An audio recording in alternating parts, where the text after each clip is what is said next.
estão ligadas às nossas vitórias. Você pega o Espírito. Que Espírito é esse? Diga: eu bebo do Espírito, da palavra profética, para 2013. Vamos para onde as águas são mais profundas, em nome de Jesus. Amém? Sente-se, por gentileza, por favor.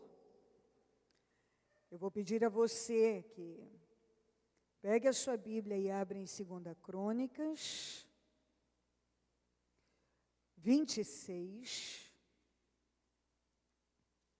Nós vamos ler até o 21. É necessário, porque cada detalhe é muito importante. Vamos lá então. 2 Crônicas 26. Então todo o povo de Judá proclamou o rei a Uzias, de 16 anos de idade, no lugar de seu pai Amazias.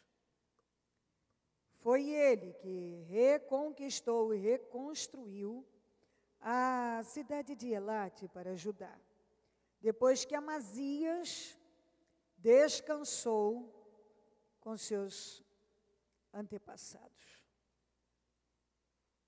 Uzias tinha 16 anos de idade quando se tornou rei. E reinou 52 anos em Jerusalém. Sua mãe era de Jerusalém, chamava-se Jecolias. Ele fez o que o Senhor aprova, tal como seu pai Amazias. Ele fez o que o Senhor aprova. E buscou a Deus durante a vida de Zacarias, que o instruiu no temor de Deus. Diga isso aqui comigo. Enquanto buscou o Senhor, Deus o fez prosperar. Ele saiu à guerra contra os filisteus. Bom, olha, até o 15 agora, nós vamos ler de todos os feitos dele. Então preste bastante atenção. Ele saiu à guerra contra os filisteus, derrubou os muros de Gate, de Jabne e de Asdod. Depois reconstruiu cidades próximas a Asdod, em outros lugares do território filisteu. Deus o ajudou contra os filisteus, contra os árabes que viviam em Gurbaal. E contra os meunitas. Os amonitas pagavam tributo a Uzias. Os amonitas eram inimigos do povo de Deus. Mas, em função da bênção estar sobre Uzias, eles tinham que pagar tributo, impostos a ele. Pagavam tributo a Uzias e sua fama estendeu-se até a fronteira do Egito. Pois havia se tornado muito poderoso. Diga comigo, se tornou muito poderoso. Uzias construiu torres fortificadas em Jerusalém, junto à porta da esquina, à porta do vale e no canto do muro. Também construiu torres no deserto e cavou muitas cisternas.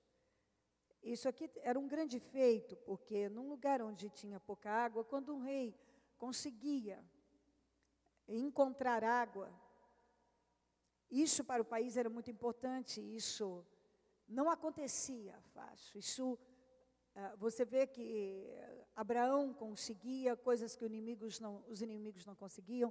Isaac também cavava e achava, os filisteus não. Então você vê que tinha, a bênção de Deus sempre fez toda a diferença quando eles iam cavar suas cisternas. Muitos cavavam e não encontravam água. E aqueles que tinham a benção de Deus, cavavam e encontravam água. Pois ele possuía muitos rebanhos na Cefelá e na planície. Ele mantinha trabalhadores em seus campos e em suas vinhas nas colinas e nas terras férteis, pois gostava da agricultura. Uzias possuía um exército bem preparado, organizado em divisões de acordo com o número de soldados convocados pelo secretário Jeiel e pelo oficial Maazéias, sob o comando de Hananias, um dos oficiais do rei. o total de chefes de família no comando dos homens de combate, só de comandantes, era de 2.600. Sob o comando deles, havia um exército de 307.500 homens. Então, é muita coisa. Nem sempre Israel esteve com um número tão grande de soldados. Sob o comando deles, havia um exército de 307.500 homens treinados para a guerra. Uma força, diga comigo, uma força poderosíssima, continue comigo, que apoiava o rei contra seus inimigos. Uzias providenciou escudos, lanças, capacetes, couraças, arcos, atiradeiras de pedras para todo o exército. Eles eram munidíssimos de tudo, de armas, etc. Em Jerusalém, construiu máquinas projetadas por peritos para serem usadas nas torres e nas defesas das esquinas. Máquinas que atiravam flechas, e grandes pedras. Ele foi, vamos juntos de novo, ele foi extraordinariamente ajudado. Continue comigo. E assim, tornou-se muito poderoso. E a sua fama espalhou-se para longe. Ok, eu paro um pouquinho isso aqui. Você vê o que é uma pessoa carregar com ela a bênção de Deus. Você vê que não tem a ver com idade, experiência, porque o que um garoto de 16 anos sabe da vida? O quê? Ainda mais nas condições que ele vinha, os seus antecessores, as pessoas que lideravam antes dele, vinham fazendo coisas abomináveis. Então, a formação dele não era das melhores espiritual, apesar de ser ensinado a temer a Deus, mas nós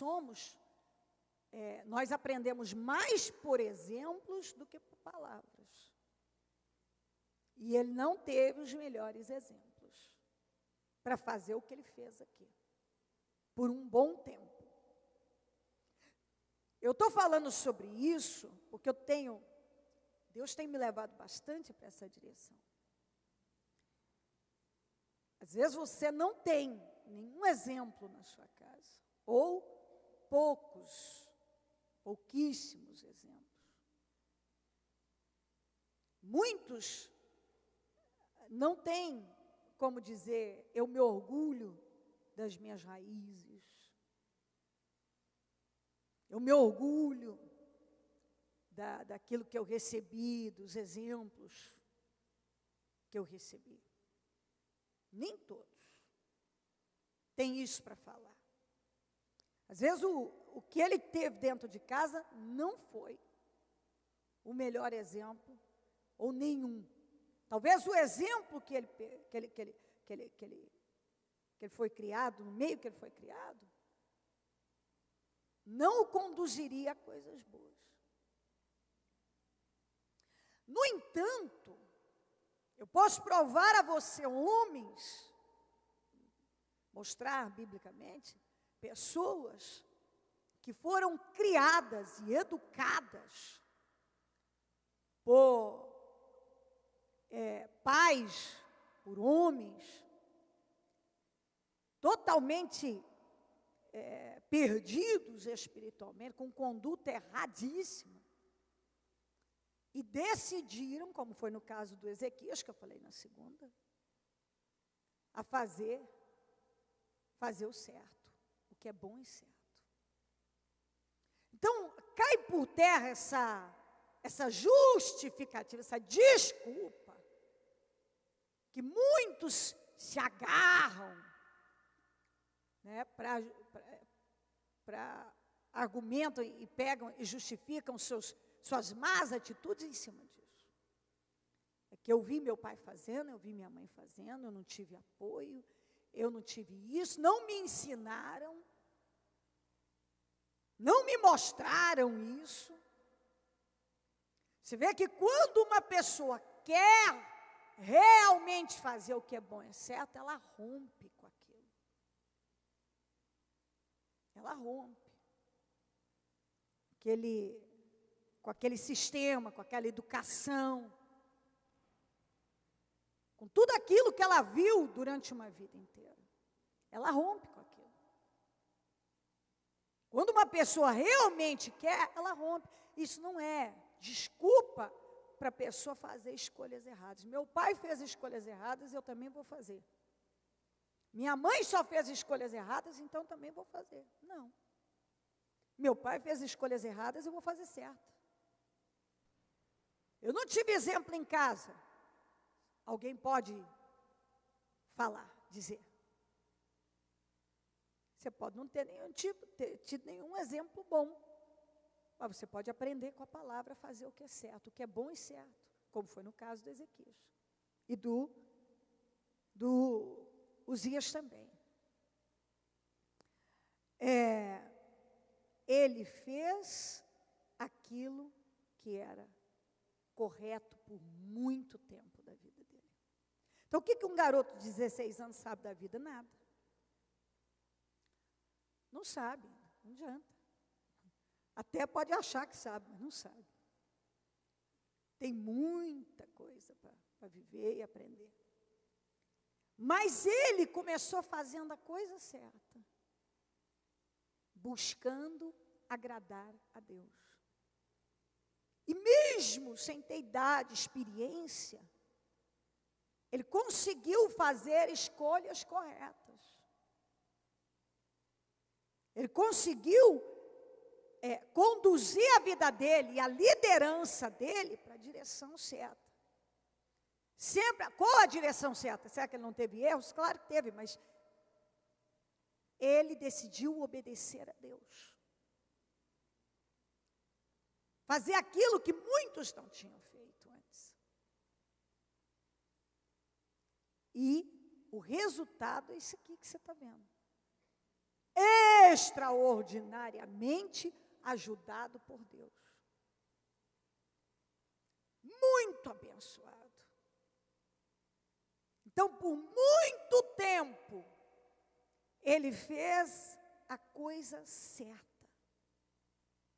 Sabe aquele tipo de pessoa que toma decisão de seguir uma direção, fazer tudo certo em Deus, vencer suas dificuldades e vai fazendo, e Deus vai abençoando.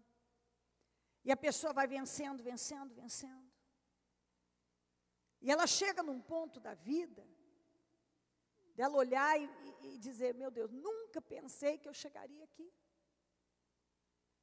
Certamente, Uzias, nesse ponto da vida dele, ele deve ter olhado e pensado, nunca imaginei que eu ia superar tantos que me antecederam, eu ia superar tantas coisas, eu chegaria nesse nível.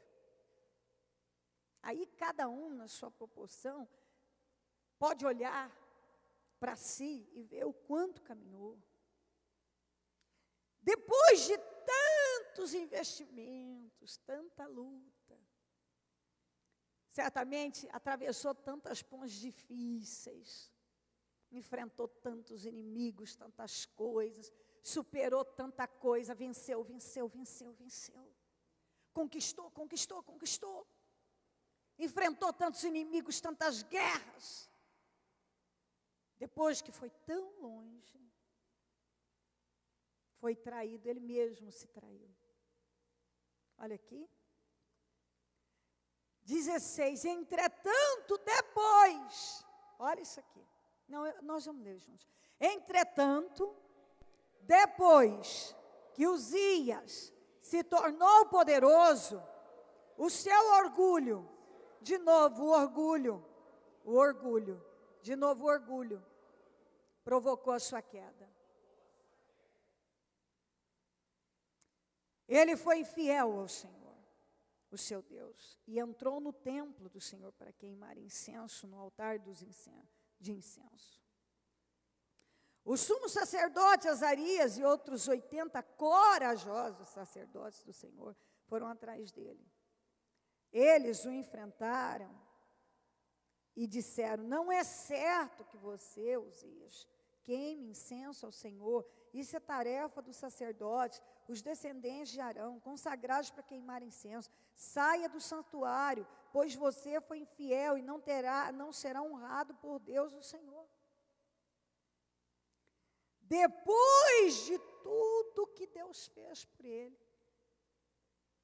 ele fez a loucura de esquecer o que Deus tinha feito, de onde tinha tirado, o quanto tinha honrado, o quanto tinha abençoado. Ele esqueceu. Ele deixou o orgulho, esse sentimento que nasceu lá, mas há tanto tempo, num ser celestial chamado Lúcifer, que era um querubim majestoso, que estava diante da presença de Deus, de forma gloriosa, que era uma criatura de Deus,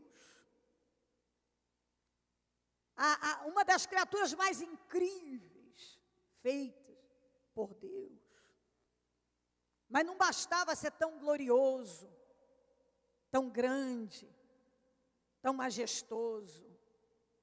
Ele agora queria ser o próprio Deus. E o que o orgulho do Lúcifer, querubim majestoso, glorioso, fez com ele? Fez ele virar o diabo. E tudo começou com o orgulho. Você estuda a Bíblia e você vê homens que foram tão longe, mas que também foram traídos. Eles mesmos se traíram. Eles sabotaram a própria vida. Com um sentimento chamado, um sentimento diabólico. Um espírito, porque o orgulho é um espírito. O orgulho é um espírito. Conheço pessoas, até na família, que estão no fundo do fundo mais do poço. Não tem mais onde descer. Mas o que manda é um Deus chamado orgulho. O orgulho é um Deus na vida de algumas pessoas. Ele é um ídolo. As pessoas veneram. Muitas pessoas veneram o orgulho. Se prostram diante do orgulho. Invocam. Trazem. São conduzidas pelo orgulho. Elas são completamente seduzidas pelo orgulho. Dirigidas pelo orgulho. Movidas pelo orgulho. O orgulho é um Deus na vida de algumas pessoas. O orgulho só leva para a derrota. É um Deus que só destrói na vida de algumas pessoas. É um Deus na vida de algumas pessoas. Porque tudo que se torna uma prioridade na vida de uma pessoa se torna um Deus. Um ídolo. Um ídolo. E algumas pessoas são totalmente conduzidas, movidas pelo orgulho. A Bíblia diz que apenas os que se humilham são exaltados. Quem não se humilha, diga comigo, quem não se humilha, é humilhado. De novo, quem não se humilha, é humilhado.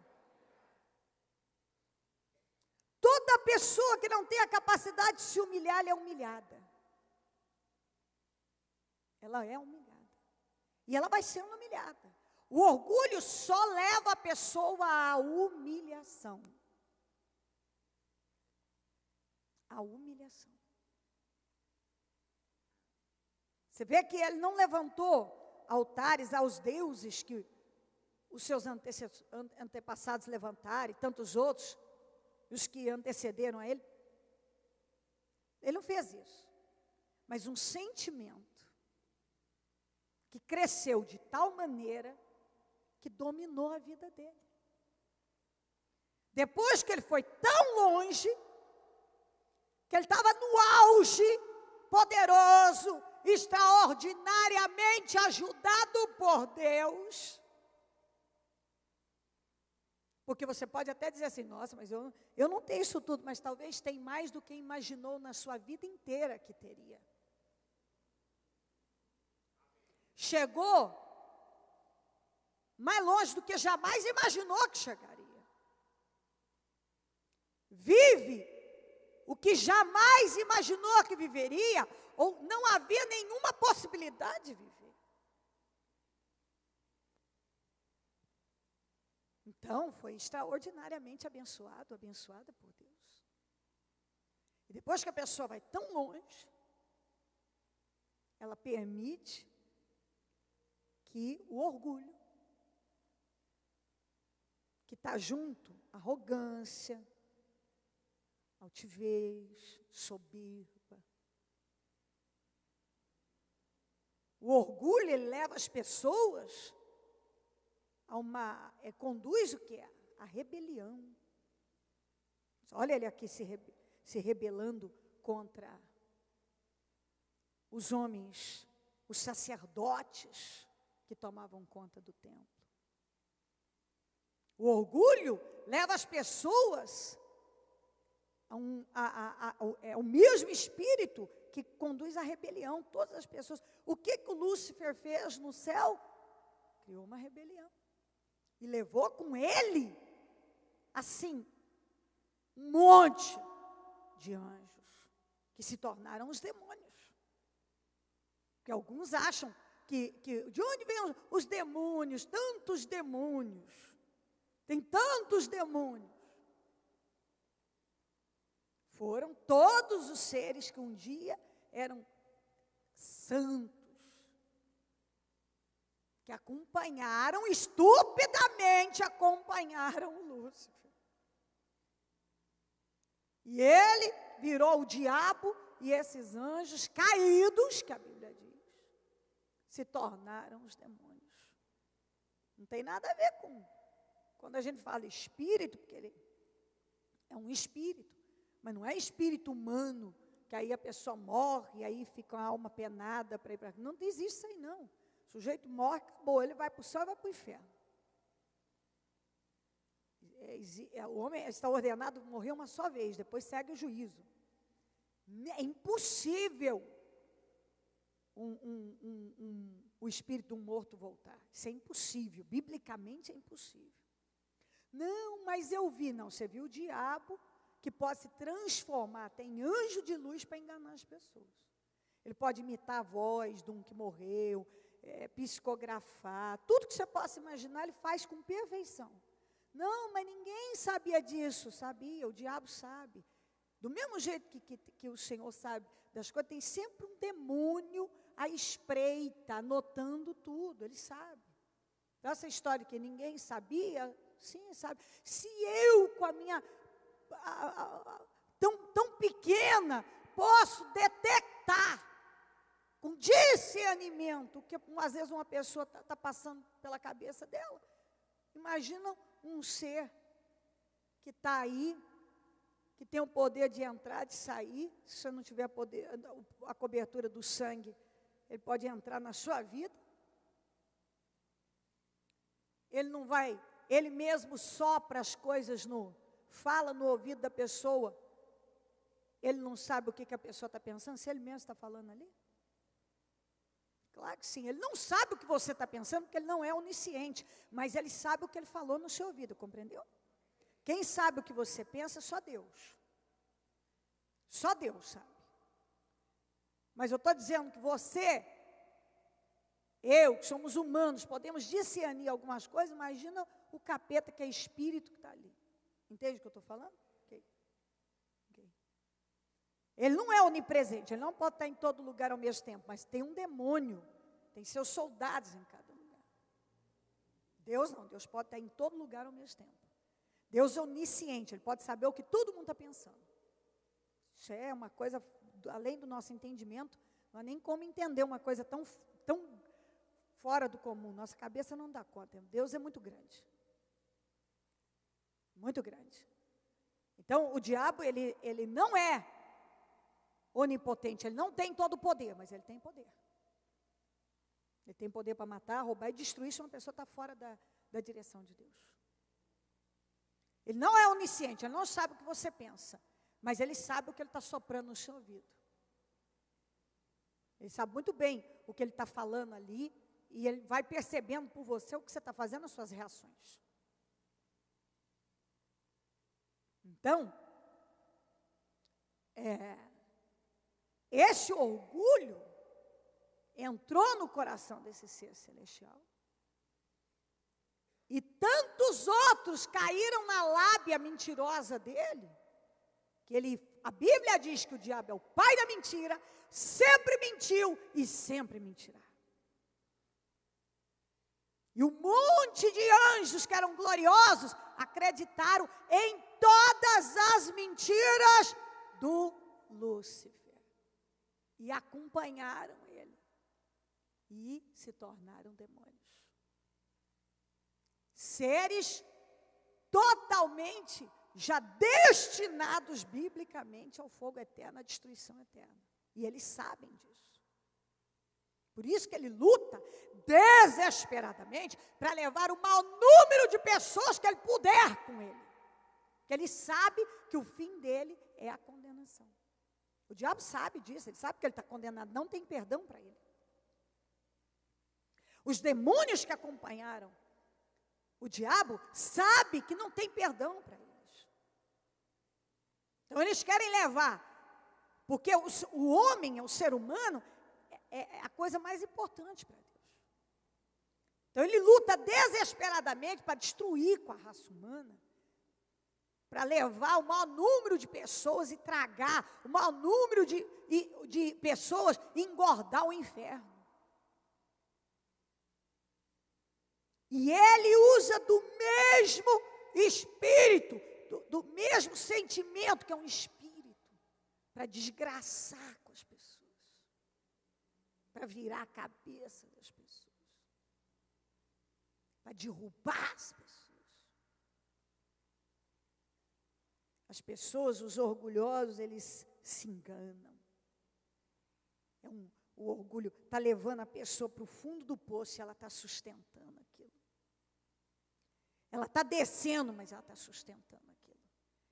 Ela morre, mas ela não abre mão daquilo. É o meu orgulho. Estou morrendo, mas eu seguro o meu orgulho. Eu estou indo para o fundo do poço, mas eu seguro o meu orgulho. Estou desgraçando comigo, mas eu seguro o meu orgulho. Por quê? Porque eu creio nesse orgulho, porque esse orgulho é tudo para mim. Eu abro mão de tudo, mas não abro mão do meu orgulho. Quantas pessoas que estão no fundo ou caminhando para o fundo do poço? E para situações irreversíveis. Conscientes estão indo porque acalentam, agasalham o orgulho. Se curvam diante do Deus orgulho. Quem não se humilha é humilhado. E quantos que são capazes de acompanhar os orgulhosos? De ser guiado por um orgulhoso e está sendo conduzido pelo Deus orgulho. Saul chegou ao suicídio por causa que ele não abriu mão do Deus orgulho. Tudo que Deus falava com ele. Sabe, um homem, aí as pessoas falam assim, perguntam assim, ele não foi consagrado a rei? Por quem? Quem consagrou Saul mesmo, que eu não sei? Quem? Quem que consagrou? Foi Deus. Aquilo era coisa de Deus ou coisa do capeta? A consagração do Saul foi de Deus ou do capeta? Então, por que parece que deu errado? Por que, gente, que parece que deu errado? Ou melhor, por que deu errado será de Deus? Por que deu errado será de Deus? Por causa das malditas escolhas do Saul. Porque Deus deu a você o livre-arbítrio. A livre escolha, eis que coloco diante de ti o bem e o mal, a bênção e a maldição, a vida e a morte. Escolhe a vida para que você e seus descendentes vivam. Tem um monte de coisas que foi Deus que deu, Deus dirigiu, Deus conduziu e acabou em derrota. Por quê? Porque Deus, desde que fez o homem, diga comigo, nunca mais trabalhou sozinho. Diga, nós somos cooperadores de Deus. Se você não cooperar, tinha tudo para dar certo e dar tudo errado. O Saul é aquele tipo de pessoa, o exemplo daquele tipo de gente que tem tudo para dar certo e dá tudo errado por causa das escolhas. Tudo errado. Tem coisa que dá errada porque Deus não está naquilo. Tem coisa que dá errada porque o ser humano não colabora com Deus. Era para ele ter terminado de uma maneira, um homem, era para ter terminado de forma tão trágica? Não. Por que terminou? As escolhas dele. Deus falava com ele ouvia? Ele não ouvia. Ele só ouvia o quê? Aquilo que estava dentro dele. Uzias chegou num patamar, num nível tão elevado. E ele simplesmente deixou que o mesmo espírito que destruiu tantos entrasse nele e dominasse, guiasse, conduzisse, movesse a vida dele. Ele não era mais movido por Deus, ele agora era movido pelo orgulho. Ele não era mais movido pelo que era bom, certo, correto, o que Deus tinha falado, etc. Não, pelo orgulho. E o pior é que o orgulho é um espírito que desgraça milhares de pessoas e as pessoas não atribuem os fracassos ao orgulho. Mas a situação do país, a condução, a incompatibilidade, o problema tal, a perseguição, a pressão, isso, aquilo outro, e por aí vai. Tem várias situações, ninguém para e diz assim, a minha vida está derrotada por causa do orgulho. Eu estou falando demais? Alguém já chegou para você, após ter feito uma escolha desgraçada atrás da outra, e disse para você, eu estou nessa desgraça por causa do meu orgulho? Eu creio que você não deve ter ouvido, porque é um outro. Como eu nunca na minha vida recebi um pedido de oração pelo orgulho, pela doença, para libertar da bebida, do problema financeiro, do problema familiar, mas eu tenho um demônio na minha vida, eu tenho um espírito que está desgraçando comigo. Qual é o espírito, meu filho? É do orgulho. É o orgulho está desgraçando com a minha vida. Eu sou orgulhoso, eu preciso ser liberto. Normalmente eu preciso ser liberto da bebida, eu preciso ser liberto do cigarro, eu preciso ser liberto do problema financeiro, do meu problema lá em casa e tal e coisa. Não, orgulho não. Ninguém tem orgulho. Ninguém tem orgulho. Quando tem uma coisa tão sutil que não precisa ser nem... Ou eu até tenho, mas não é o orgulho que está me destruindo. Alguns até dizem, não, eu até tenho meu orgulho e tal. Mas não é o orgulho que está me destruindo. Não. As questões que estão conduzindo a minha vida para a derrota não é o que está aqui dentro, é aqui fora. Está muito enganado. O que te destrói não é o que está aqui fora, é o que está aqui dentro. Eu vou dizer de novo. O que destrói as pessoas não é o que está aqui fora, é o que está aqui dentro. Não é à toa que a Bíblia diz, guarda o seu, porque dele depende toda a sua.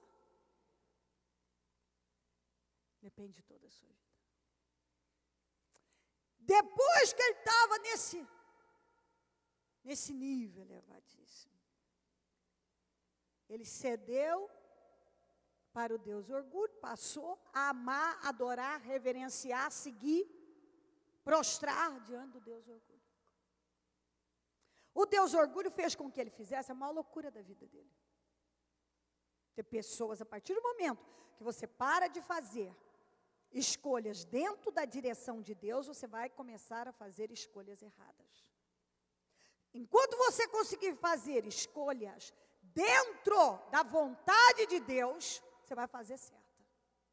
A hora que você para de fazer escolhas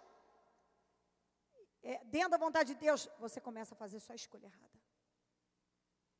Uma escolha errada atrás da outra. Ele entrou no templo achando, bom, eu sou o Todo-Poderoso, eu posso peitar qualquer um agora. Eu posso enfrentar, passar por cima de qualquer coisa. E fez o quê? Entrou dentro do templo, enfrentou, desacatou sacerdotes, pegou um incensário, saiu para fazer uma coisa que ele não podia, que não era permitido a ele. Passou todos os limites aceitáveis. Desrespeitou a autoridade. Passou por cima do sistema, das leis, das regras que eram sagradas. Passou por cima de tudo. Enfrentou e fez a maior loucura. Dentro do templo, 19, Uzias, que estava com o incensário na mão, pronto para queimar o incenso, irritou-se e indignou-se contra os sacerdotes, ó como é que estava o espírito dele, só de irritação, indignado, quer dizer, eles estavam dizendo para ele, que ele não podia fazer aquilo, e ele está dizendo, eu posso, eu sou o rei, eu faço o que eu quiser, eu não concordo, eu vou fazer assim. E na mesma hora, na presença deles, diante do altar de incenso, no templo do Senhor, surgiu uma lepra na testa dele. Surgiu uma lepra na testa dele. Mas sabe por que a lepra manifestou fora? Diga comigo, porque ele já estava leproso por dentro. Quando você estudar na Bíblia sobre lepra, você vai ver que a lepra era a pior coisa que podia acontecer com uma pessoa. Quando uma pessoa descia, se você estudar, se puxar os estudos sobre os leprosos, era a condição mais humilhante, mais decadente, que uma pessoa, se ele fosse um mendigo, ele era melhor do que um leproso. Porque ele podia conviver no meio das pessoas. Mas o leproso não.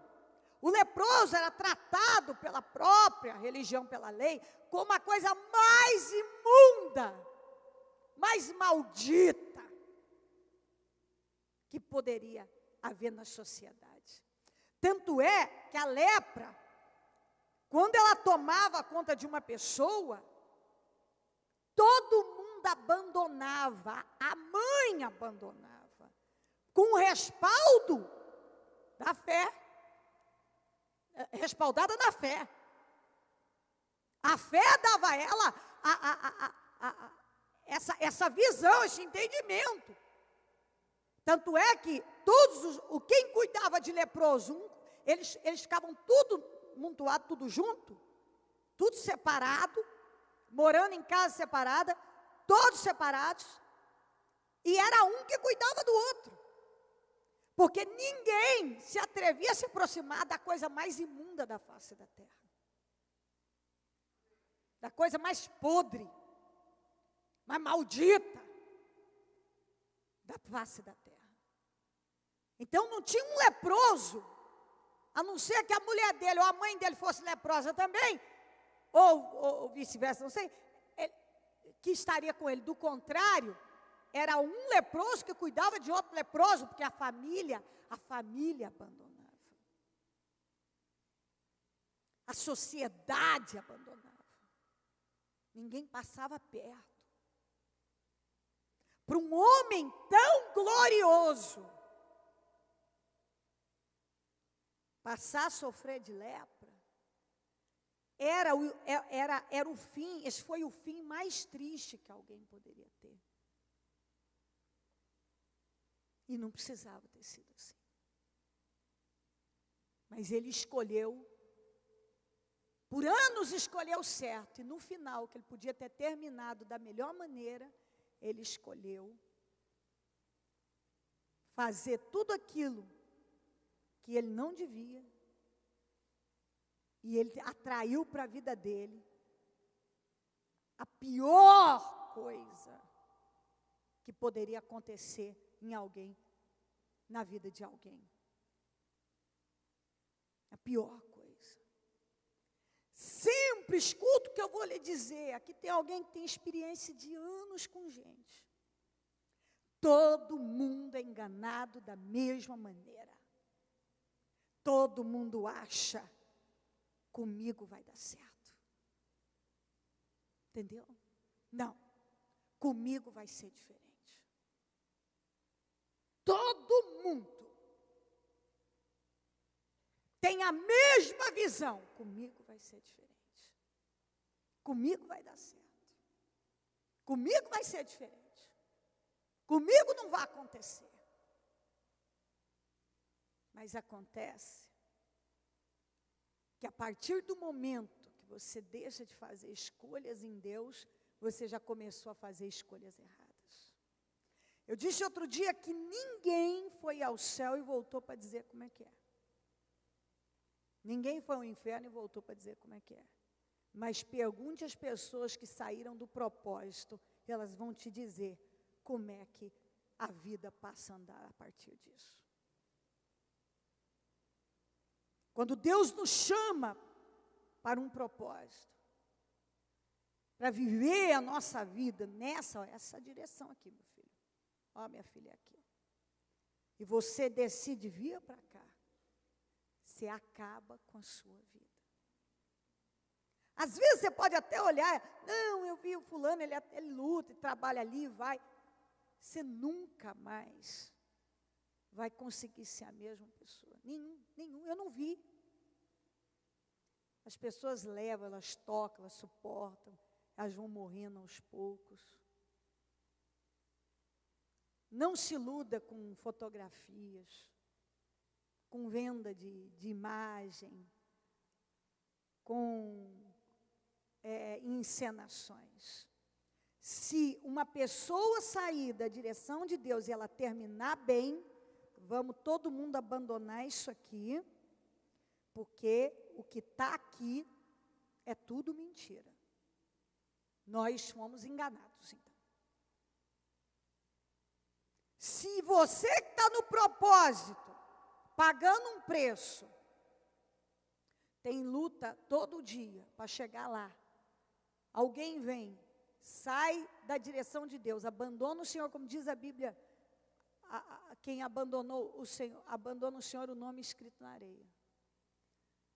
Então, digamos que para a vida de alguém terminasse tudo bem, então, eu fui enganada. Então, não vou acreditar em mais nada do que eu tenho aqui, porque... Então, se o fim é igual para todo mundo, bicho, mas eu tenho os meus motivos, todo mundo tem seus motivos para desistir. Eu também tenho. Se eu quiser fazer uma lista, eu lhe apresento. Todo mundo encontra motivos para desistir. É ou não é? Todo mundo. Eu faço uma listinha para você também. Eu também posso apresentar, inclusive, motivos que você pode até ser convencido de que eu estou certíssimo. Todo mundo tem. Eu também tenho. Agora, o que é que Deus nos mandou fazer? Qual a direção que Ele mandou você seguir? É por aí. O que Ele te mandou fazer?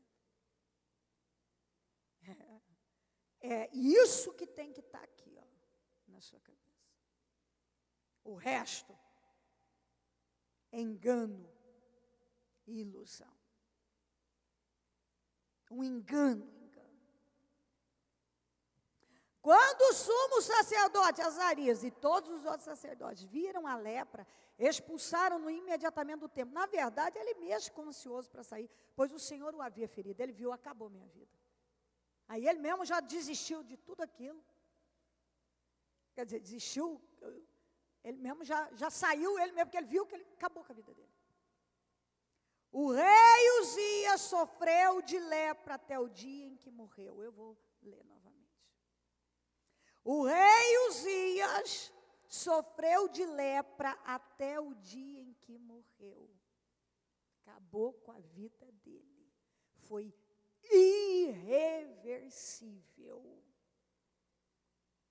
Irreversível. O que ele perdeu, acabou. Não teve restituição. Acabou. Depois de ter passado anos fazendo certo, no final, se arrebentou. Durante todo esse tempo, a humilhação, morou numa casa separada, leproso e excluído do Senhor, do templo do Senhor. Seu filho Jotão tomava conta do palácio e governava o povo.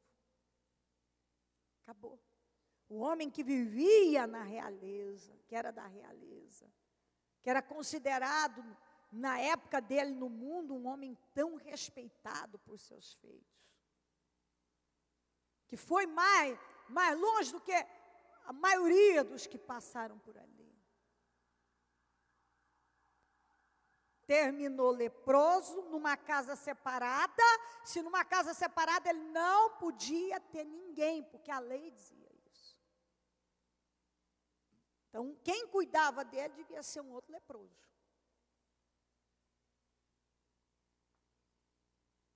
Quer dizer, gente na mesma condição que ele, que ficou com ele.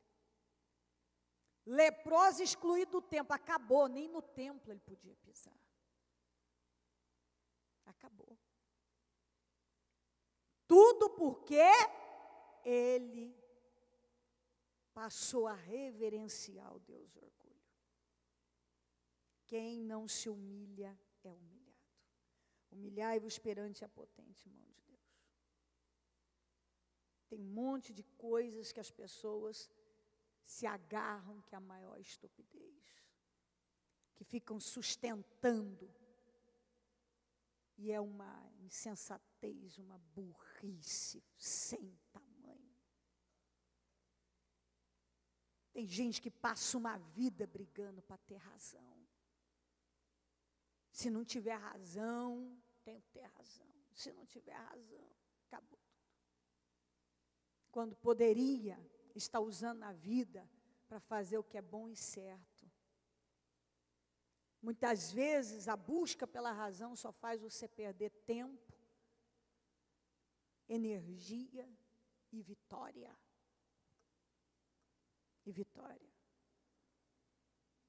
Eu quero ter razão. Muitas vezes você tem razão. Quem vai mostrar que você tem razão da melhor maneira é Deus. É Deus. Deus vai. Você pode estar aqui, mas se o seu comportamento não excede o comportamento lá de fora, você está jogando sua vida fora. Se você é igualzinho a qualquer um lá, se o seu comportamento, sua maneira de agir, de pensar, de conduzir, é igual. está jogando mesmo, está perdendo vida. Porque nada está sendo recebido por Deus. É loucura. Não adianta nada estar aqui. Meu comportamento não excede em nada o do mundo. Eu não, bicho, mas a gente não erra. Não estou falando de errar. Nós erramos. Eu erro, você erra. Mas você não pode ser nem um praticante do pecado. E nem se submeter aos erros. Você não pode ser seus erros. A gente pode errar, mas esses erros não podem dominar a nossa vida. Como foi com Saul, como foi aqui com Uzias. Mas Davi que é um sujeito que errou tanto quanto Davi. Davi errou demais. Mas ele não era os erros dele, ele lutava a fazer correto. Ele queria acertar. Ele queria agradar a Deus a qualquer custo. Ele queria. O que ele queria era agradar a Deus. Você vê que o Davi foi tão bom para um lado, mas a gente percebe que ele, por ter sido tão rejeitado por Jessé, ele levou o que para a criação dos filhos dele? Ele foi permissivo demais, ele só permitiu, ele não puxava a rédea. Os filhos dele não tiveram correção, ele não corrigia. Talvez ele foi tão corrigido ou tão desprezado pelo Jessé, que ao invés dele trabalhar aquilo e botar limite nos filhos, ele não botou. Ele foi um pai que não deu limite nenhum. Para aquela época, eu fico olhando os dias de hoje, para aquela época, a maneira que o Davi criou os filhos dele, tudo errado. Foi por isso que está virando aquela bagunça. Porque ele levou aquilo para... Eu, com o meu entendimento, e vendo o quanto ele certamente se sentia rejeitado pelo Jessé, ele jogou o quê? Ele não se equilibrou nisso. Então você vê que a gente tem que ter cabeça o tempo inteiro, porque você tem Deus, mas às vezes você não está fazendo escolhas certas, está faltando sabedoria em áreas da sua vida. Às vezes, porque você sofreu alguma coisa lá, agora você joga para cá, para compensar alguma falta que você tem aqui, você deixa coisas importantíssimas da tua vida passarem. Eu me faço entender? Então, a falta, talvez, de atenção do pai, aquela rejeição que o Jessé parece que tinha alguma coisa contra ele, e nitidamente ele foi esquecido mesmo, fez com que ele fosse um pai que não colocou limite em casa. Os filhos faziam as coisas, ele não corrigia, ele não botava limite, fazia o que eles faziam, o que eles queriam. Você vê que quando Aminon cometeu aquela loucura com a meia-irmã dele, ele não tomou uma providência. Você vê que o Absalão deitava e rolava, o Adonias fazia o que queria. Ele não sabia contrariar o Adonias. A Bíblia fala que ele não contrariava os filhos. E por isso que os filhos deram tanto trabalho para ele. Porque ele não botava limite. Então acaba, eu puxei isso aqui só para que saia um pouquinho fora aqui, mas para mostrar para você que às vezes você acaba tentando compensar e você não vê o que você está fazendo. E assim se abre isso para tantas áreas da vida. Às vezes a pessoa tenta compensar algo que é um problema que ele tem que resolver lá dentro dele. Davi tinha que ter resolvido aquela carência do pai e não se tornado um pai omisso daquela maneira para compensar a falta. Quer dizer, meu pai me desprezou tanto, agora também não vou puxar, não vou dar limite para os meus, vou deixar, não vou pesar sobre eles. Mas acontece que o Jessé tinha errado, então, na maneira de conduzir. Ele não tinha que errar, ele tinha que ter puxado a rédea dos filhos. Ele tinha que ter colocado limite. Mas ele não trabalhou aqui. Então, ele tinha várias situações que ele tinha que ter feito, mas ele temia Deus. Ele queria agradar a Deus. Ele não deixava Deus. Eu te dei esse exemplo, poderia dar outro. Quando ele, ao invés de ir para a guerra, ficou lá e paquerou a mulher lá, trouxe a mulher, deitou com ela, engravidou, criou um meio de... que ele não matou diretamente, mas ele criou uma maneira que aquilo foi a mesma coisa se ele tivesse dado um tiro, esfaqueado, lançado... Ele mesmo com a própria mão dele, porque a intenção, o que Deus leva em consideração é a intenção. Entendeu o que eu estou falando? Então, a partir do momento que ele teve a intenção de matar, tanto faz se ele só criou uma maneira e não sujou as mãos, como se tivesse sujado as mãos. O que Deus leva em consideração é a intenção. Se a tua intenção é atingir aquele objetivo mal, você já, é a mesma coisa, você pode até mandar alguém ir fazer. Mas se a intenção é aquela, você é o responsável por aquilo. O outro vai ser também. Vai, porque ele foi cúmplice, mas o responsável é você. Aquilo vem de você. Então o que eu mostro, que ele fez tudo aquilo, mas você vê que ele não deixou de Deus, ele não era aquilo, ele queria mudança. Depois Deus tratou, o filho que nasceu, ficou lá, ele lutou dias e dias lutando para aquela criança sobreviver. Deus deixou morrer mesmo, quer dizer, você vai pagar o preço que você tem que pagar. O custo é alto. Mas ele se levantou, não blasfemou, não reclamou. Ele queria Deus, ele reverenciava Deus. Eu sei, Senhor, ele deixou bem claro. A vontade de Deus é que vai prevalecer na minha vida. Então você vê que era uma pessoa que tinha sim, ele tinha seus erros, mas ele queria desesperadamente agradar a Deus. Eu me faço entender? Então tem muita diferença de uma pessoa que erra, mas quer agradar, quer fazer certo. E uma que erra e continua no erro e sustenta o erro e vai até o fim. Ou seja, tem o praticante do pecado e o praticante da santificação. O praticante da santificação peca, mas ele não é praticante do pecado. O Davi não era, o Saul era. Uzias até então não era, mas se tornou. E você acha que o orgulho surgiu da noite para o dia? Não. Uzias já vinha. Aquele orgulho existia lá, só que antes ele estava sob controle, só que ele foi, à medida que ele foi se distanciando de Deus, das coisas corretas, da direção certa, ele foi deixando ele aflorar, até que ele dominou tudo. E acabou com a vida dele. Coloque-se em pé, por gentileza. A mão no coração, um momento.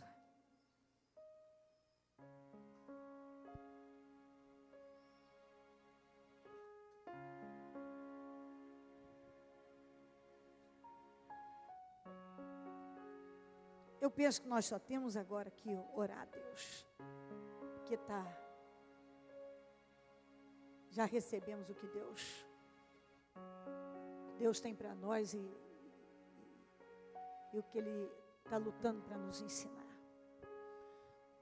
Enche o meu coração de Ti, pois sem Ti não sou nada,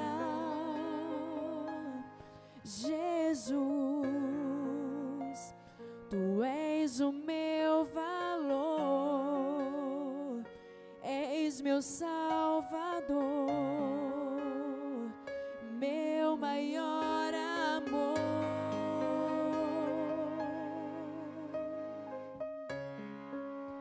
Tua beleza eu quero refletir,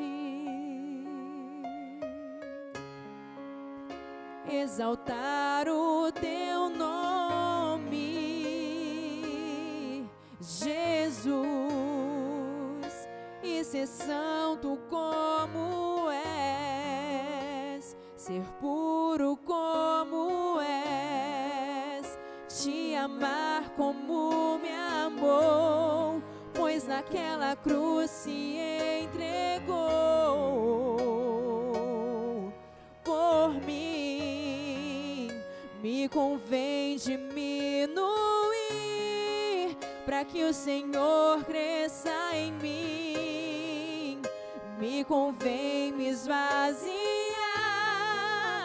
e encher-me de Ti, negar tudo que sou e e ser santo como és, tomar a minha cruz e seguir-te, meu Jesus. Me convém diminuir, para que o Senhor cresça em mim. Me convém me esvaziar e encher-me de ti, negar tudo que sou e ser santo como és, tomar a minha cruz e seguir-te, meu Jesus. Me convém diminuir, para que o Senhor cresça em mim. Me convém me esvaziar e encher-me de ti. A Bíblia diz que o Senhor Jesus se esvaziou. Negar tudo que E eu vou dizer uma coisa para você em definitivo, e ser santo como de alguém que tem buscado, ainda mais nos últimos tempos, desesperadamente, e seguir-te, meu ajustar aquilo que é necessário. Se a gente não se esvaziar, se você não se esvaziar, nada de novo vai poder entrar. Nem a fé, nem uma visão, a renovação. É o que diz a Bíblia: se o velho não sai, o novo não entra. Algumas pessoas até hoje só remendaram, e a Bíblia diz que não adianta pegar tecido novo e remendar em pano velho. Vai rasgar. Tem gente que até hoje tem pegado um vinho novo e botado em odre velho. Só tem reutilizado. Você sabe que a Bíblia fala que o odre, como era feito de pele de ovelha, então ele tinha que ser novo, que colocava o vinho novo, que aí quando o vinho fermentava, ele dilatava tudo que tinha que dilatar e não estourava. O que é que os estúpidos muitos faziam, às vezes para reutilizavam, achando que ia ter vantagem naquilo. O vinho novo no odre velho. Aí o que acontecia? O vinho começava a fermentar. O odre já tinha dilatado com outro vinho. Tudo que tinha que dilatar. Então o que acontecia? Estourava. Então eu perdi o odre, que podia ser usado para água, usado para outras questões, e perdia o vinho também. Então algumas pessoas têm perdido muita coisa porque só reutiliza, só vive em reaproveitamento. Não muda. Tem coisa que não se reaproveita. Você tem que tirar. Vive remendando. Não tira o velho, por isso que coisas novas não entram. Então tem que esvaziar. E o orgulho, se ele não for realmente a pessoa admitir que aquilo existe e ele não for retirado, ele não for combatido, a tendência dele é crescer e chegar num ponto da pessoa perder até a lucidez. Ela não raciocina mais, só o orgulho que raciocina por ela. Alguns hoje, a mentalidade é totalmente conduzida pelo espírito do orgulho. Quem pensa por ela é o orgulho. É o orgulho que manda. Espírito Santo, eu oro ao Senhor para que esta mensagem possa realmente impactar cada vida e causar uma mudança que surpreenda, que a leve a um outro nível, que ela saia deste nível e vá para um nível mais alto, porque o orgulho só leva a pessoa a baixar. Mas um coração quebrantado, um coração que se humilha, é elevado. Quantas pessoas que estão humilhadas porque não se humilharam. Mas aquele que se humilha, o Senhor exalta. Eu peço que essa palavra possa mover o espírito dessa pessoa. Ela tomar decisões aqui que realmente vão revolucionar a vida dela.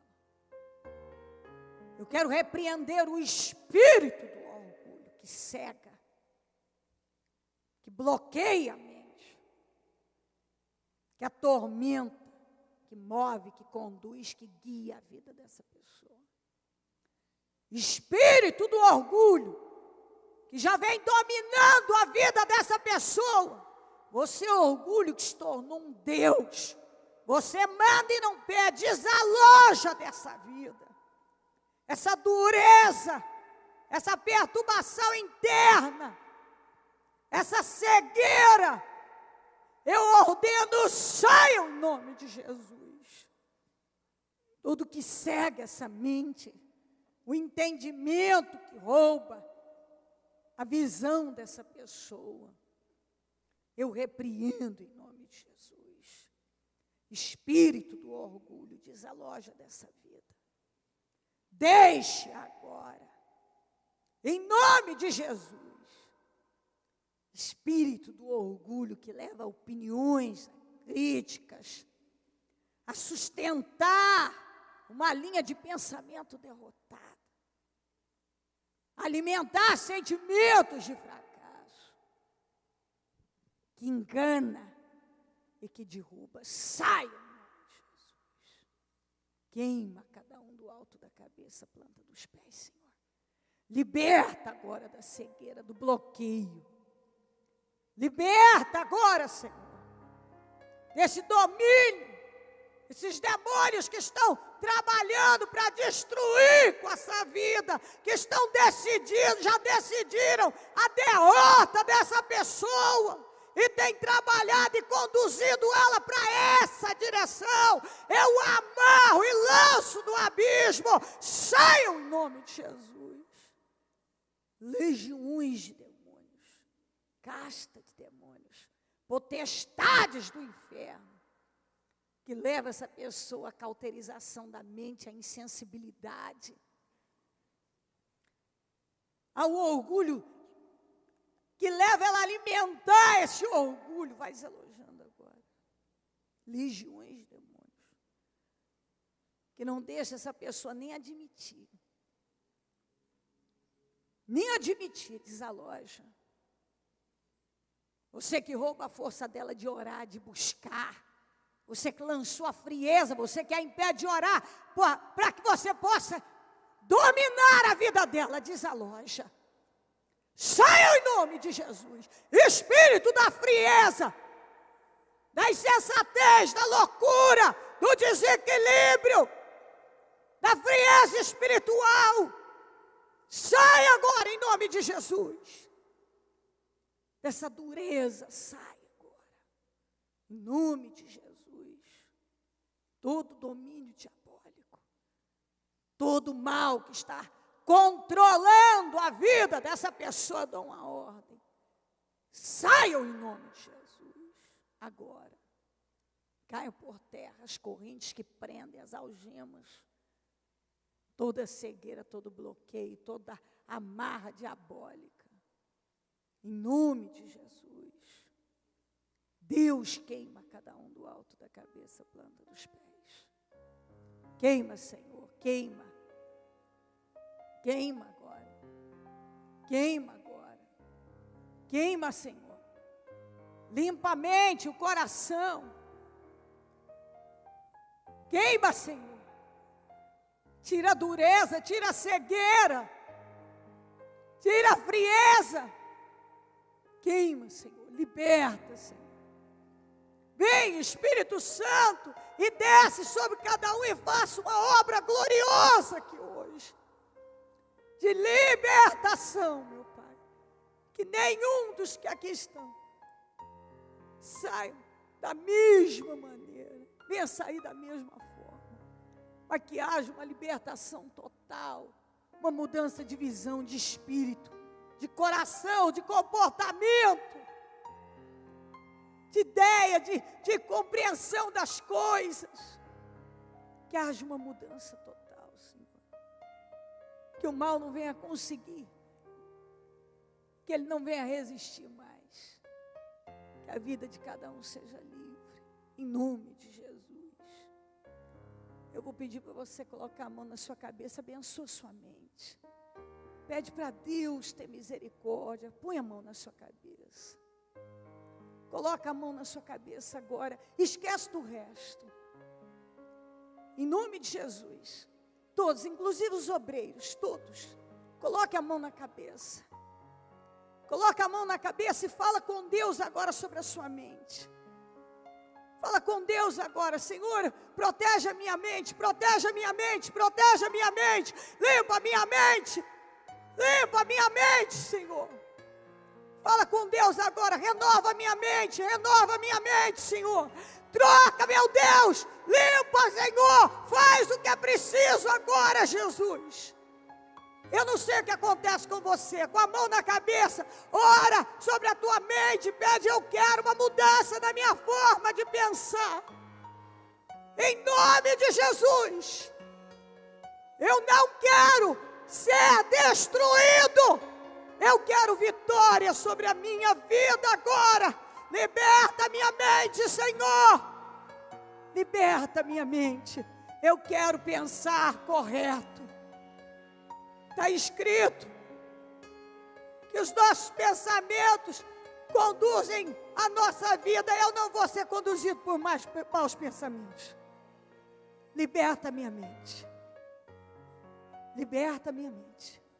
Volta para o seu coração e agora eu quero que você, com a mão no coração, você ordene que todo sentimento do capeta, tudo aquilo que destrói, que amargura, sentimentalismo, emocionalismo, ódio, ira, raiva, mágoa, dureza, orgulho, inveja, maldade, põe a mão no coração e diga, sai do meu coração, sai agora, sai do meu coração, sai a mágoa, sai o ódio, o rancor, sai agora, sai do meu coração, eu ordeno, todo mal saia do meu coração, em nome de Jesus. Com a mão no coração, diga, eu vou proteger meu coração, eu vou guardar meu coração, e nenhum sentimento diabólico vai morar aqui dentro, mas só o Espírito de Deus. Eu estou liberto, abençoado, e nenhum mal terá poder sobre a minha vida, em nome de Jesus. Eu tomo posse junto com o teu povo, meu Pai, e saímos todos daqui abençoados, libertos, cheios de vida e de paz, pronto para seguir na direção da vitória dia após dia. Nada terá poder sobre nós para nos destruir. Nós somos pessoas abençoadas e conduzidas pelo Senhor Espírito Santo. Muito obrigada, Jesus, pela palavra, reunião, pelo dia, pelos milagres, porque eu sei que o Senhor fez coisa grande aqui entre nós. Obrigada, Deus, amém, amém e amém.